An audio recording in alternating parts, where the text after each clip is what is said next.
Good morning friends. Last લેક્ચરમાં આપણે functions શીખ્યા હતા. નેરેટિંગ કન્ડિશન ઇન પાસ્ટ કે ભૂતકાળની શરતોનું વર્ણન કરવું, બરાબર. અને એની કેટલીક એક્સરસાઇઝ મેં તમને આપી હતી. તો પહેલી છે, if you had come here, જો તમે અહીંયા આવ્યા હોત તો I would have solved your problem. બીજું પણ તમે કંઈ બનાવી શકો. If you had come here you would have met her, you would have got your solution. ગમે તે, બરાબર. તો અહીંયા મેં તમને આપ્યું છે આઈ would have solved your problem. લખી દેજો ફ્રેન્ડ્સ નોટની અંદર. બીજું વાક્ય, હેડ ધે પાસ્ડ HSC, જો તેમણે HSC પાસ કરી હોત, ધે વુડ હેવ અથવા ધે કુડ હેવ, વુડ અથવા કુડ મૂકો તો વધારે સારું, they could have joined college, તેઓ કોલેજ જોઈન કરી શક્યા હોત. If had they passed HSC, they could have joined college. If the minister had resigned on time, resign friend અહીંયા ખોટું આપ્યું છે spelling. If the minister had resigned on time, કે જો મિનિસ્ટરે સમયસર રિઝાઇન કર્યું હોત, તો જો મિનિસ્ટરે સમયસર રિઝાઇન કર્યું હોત તો શું થાત? New minister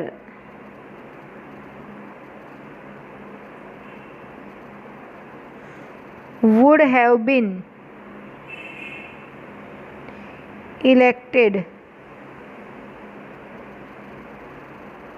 new minister would have been elected, તો નવો મિનિસ્ટર ઇલેક્ટ થઈ ગયો હોત. New minister would have been elected. If the price of the petrol had rise, જો પેટ્રોલના ભાવ વધી ગયા હોત, તો લોકો એનો ઓછો ઉપયોગ કરતે. People would have used it less, તો લોકો એનો ઓછો ઉપયોગ કરી શકે, બરાબર છે. તમે બીજો પણ કોઈ આન્સર લખી શકો ફ્રેન્ડ્સ. એક કરતાં વધારે આન્સર અહીંયા આવી શકે છે. મેં આગળ પણ તમને કહેલું અને ફરી પાછી કહું છું કે જરૂરી નથી કે એક જ આન્સર આવવો જોઈએ. ખાલી વાક્ય રચના સમય શું હોવી જોઈએ? Would plus have plus past participle. આગળ, if Dhoni had won the World Cup second time,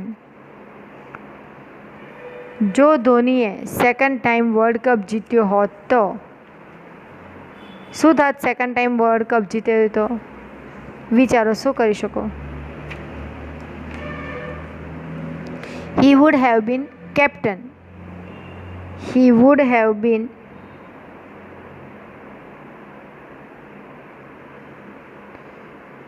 captain. બીજું પણ કંઈ તમે લખી શકો છો, બરાબર છે. ખ્યાલ આવે છે અહીંયા? ચલો આગળ જોઈએ.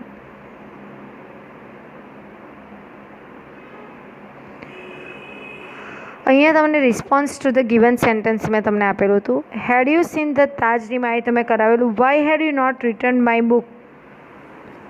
Y had you not returned my book, કે તમે મારી બુક પાછી કેમ નહીં આપી? બરાબર, આવો સવાલ છે. તો મિહિર, શું જવાબ આવશે?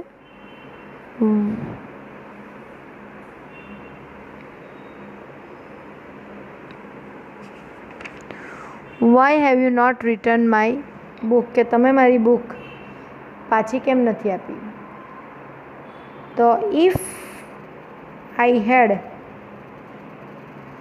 કમ્પ્લીટેડ માય વર્ક, જો મેં મારું કામ પૂરું કરી નાખ્યું, my work, I would have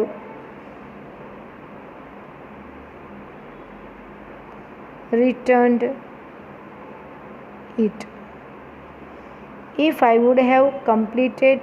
had completed my work, I would have returned it.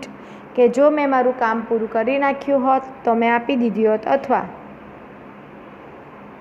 if I had known, if I had come to know, જો મને ખબર પડી હોત. if I had come to know, જો મને જાણ થઈ હોત. I would have returned it.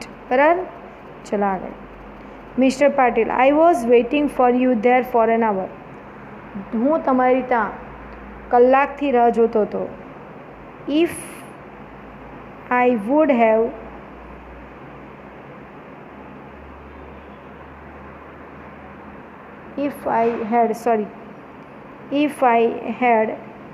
અહીંયા વુડ નહીં આવશે. If I had come to know, જો મને જાણ થઈ હોત. I would have come there. If I had come to know, KNOW છે હા friends. If I had come to know, I would have come there.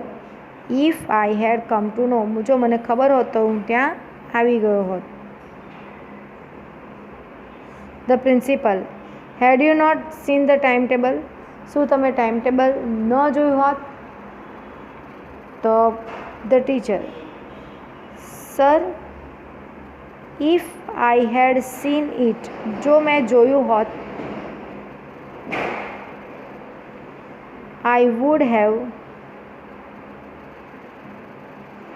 gone to my class, તો હું મારા ક્લાસમાં ગઈ હોત. Sir, if I had seen it, I would have gone to my class. ખ્યાલ આવે છે? Manager, how did you do it? તમે આ કઈ રીતે કરી શક્યા?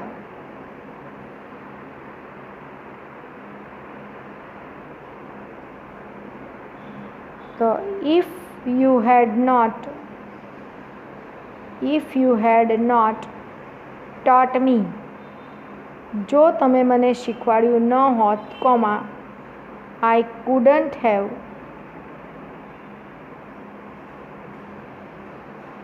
done it. If you had not taught me, I couldn't have done it. અથવા તમે હેડ બી મૂકી શકો. બરાબર. તમે 3 રીતથી મેં બતાવ્યું છે. ઇફથી, અનલેસથી, એનાથી પણ અહીંયા ઇફથી જ લીધા છે બધા.